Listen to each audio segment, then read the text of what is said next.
Good morning. This morning I wanted to share a story that reiterates and underlines what I talked about on Monday during Monday Motivation.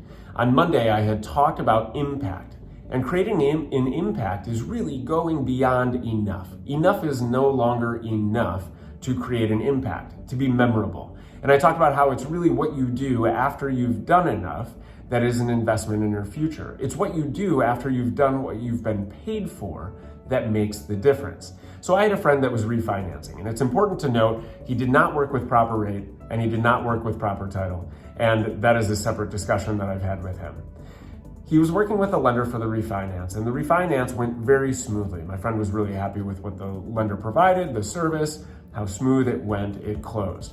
A few days later, it was learned that the title company had withheld an additional $8,000 in tax escrow unnecessarily. And so my friend had reached out to the title company and got the runaround. They said that it was because of COVID and shelter in place, etc., that they wouldn't be able to get a check out for a few days. So my friend reached out to the lender and asked for help in contacting the title company just to make sure that this was going to happen. Fast forward 6 weeks, multiple calls to the title company, multiple calls to the lender, and nothing was happening. My friend said, "Can you please help me out? I know this isn't your role. I know this isn't your responsibility. You're not holding the cash, but I have to assume since you recommended this title company that you know people there." In no uncertain terms, this lender told my friend to buzz off, using different terms. On the phone, 2 times.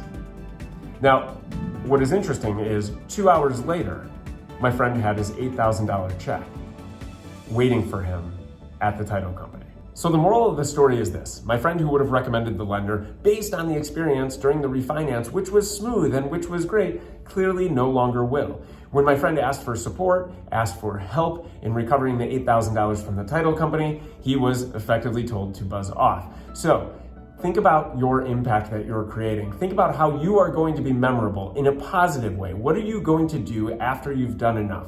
How are you going to invest in your future by doing more than what you get paid for? Have a great day, and remember, there's no better time than now to do it now.